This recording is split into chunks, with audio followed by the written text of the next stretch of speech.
Welcome back to Worship Leader Wednesday. You know, Fuller and I and Bradford here at Worship Tutorials, we understand that ministry comes and goes in seasons. And there are often times where you transition out of a role, of a job, whether you're a volunteer, you're paid, you're in charge. You transition out, you leave a church, find another church, and those can be difficult. Yeah. Sometimes churches don't handle this well at all. Or people. Now, this video is not about how churches handle that, but this video is about how we as worship leaders can start fresh in a new season. At a new church in a new season. Yeah. And Fuller, you basically have a formula for this. I do have a formula that we're going to get into in this video.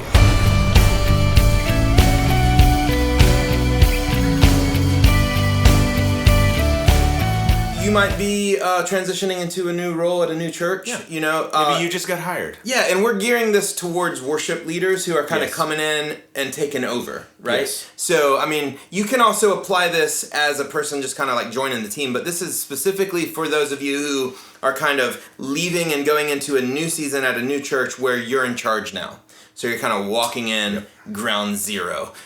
This can be a scary thing. It can be very scary. It also can be like make or break because the way you do this will set the trajectory for your future. Yeah. And it'll set the expectations as well. So I have a 3-part process.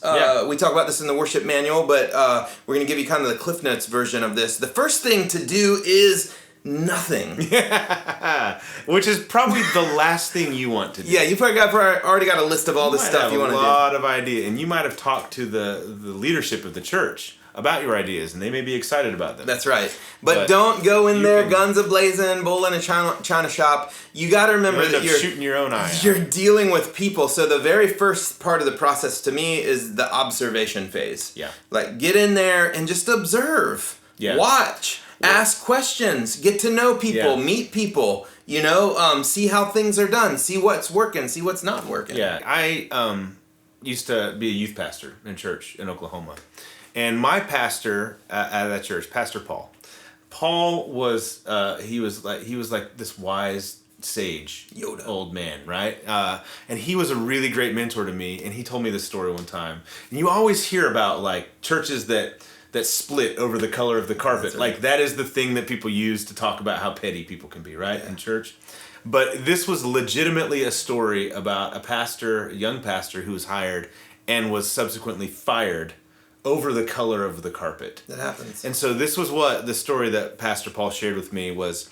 This person had a lot of great ideas, came in very passionate, and he made a lot of changes right at the beginning. And it started to ruffle a lot of feathers. That's right. Right? And the people on the board started to get upset about it. And one of the small things that this guy did was change the color of the carpet in the church. I don't know whether he had authority to do that or not, but he did. But it was like the straw that broke the camel's back. That was it. There she blows! That story has stuck with me for a long time because it was literally a situation where somebody got fired over the color of the carpet. Yep. But it was a result of a person coming in and just doing too much too soon. Yeah, so you don't want to be that guy. No. Don't just go in there guns a-blazing. Take your time, observe, get to know people. They say people don't care how much you know until they know how much you care. Right. Take your time, build relationships, and start from there.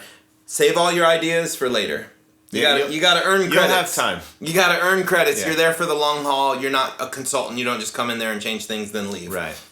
But you're in there to invest in people. The second thing is what I call integrate. You integrate yourself into what they're already doing. Okay, just even if it's broken or it's not working or you know all these things you want to change, just go in there and make yourself at home. Yeah. Figure out where things are and how things work and integrate you because you as a person, you're already bringing value, right? So just being there, if they're asking you to lead it, then you probably are bringing value, whether it's the way you lead worship or your personality or whatever it is.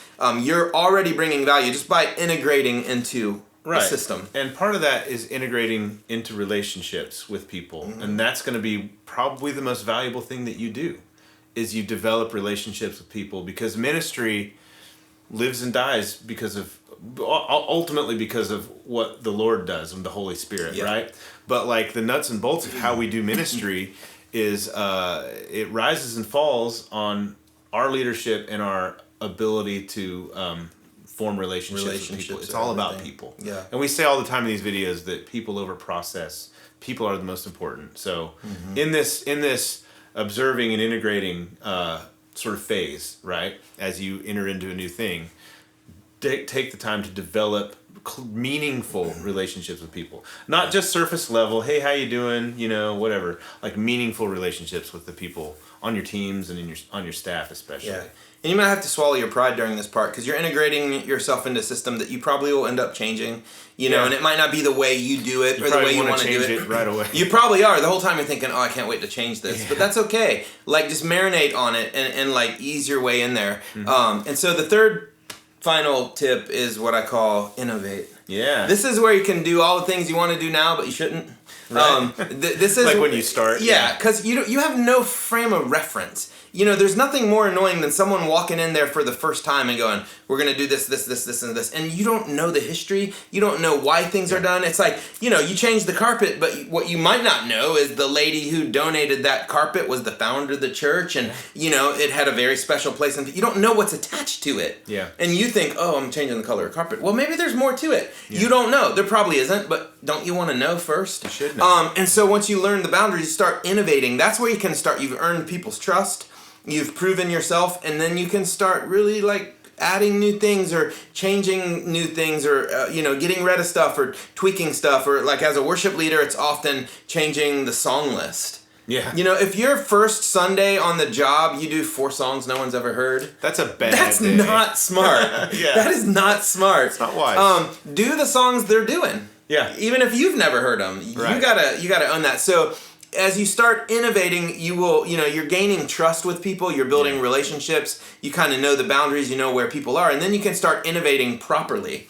And then people they're kind of past the whole, sticker shock. Oh my gosh, this guy's changing everything. One thing that will be very important for you as you start a new role, a new ministry, is communication with people. Like say you come in as a worship leader and the senior pastor is sort of the person, your boss, right?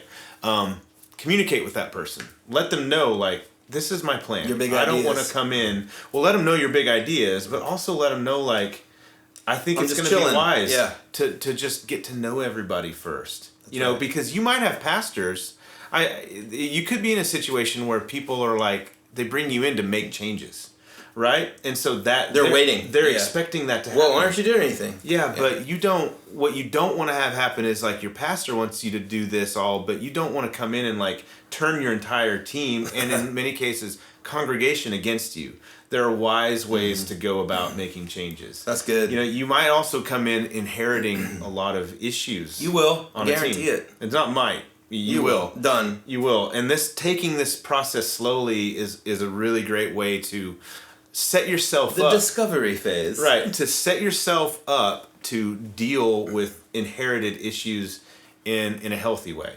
But you need to let the leadership that hired you need to let them know, like, this is the way that I would like to proceed. This is my plan. And if they tell you, like, no, we want you to do this now, like, then that's a whole nother story. That you gotta submit to that authority. But I would imagine that if you share this because this is wisdom, they're gonna think it's a good idea. They're gonna think it's a good idea. They're like, well, we're glad you said that because we were a little worried. Your pastor doesn't want everyone in the congregation and on your team to like be against you. Yeah, and leave the next week. Right. Yeah, so they want you to be set up for success as well. But that communication is really, really important. So hey, if you're starting a new job or a new role in ministry, whether it's staff or volunteer, whatever. We just want to encourage you. God is going to do great things through you in your ministry, and hey, we're here. We're here to help you. So, right. We make content all the time like this to help come alongside worship leaders. Our heart sort of beats for churches and for worship leaders, and we want to see you succeed as well. So know that we're on your side, and seek the Lord and seek the Holy Spirit as you sort of start this new role, and just trust in faith that God is going to do great things through you, and we're excited for you as well. Thank you guys for watching. See you in the next one.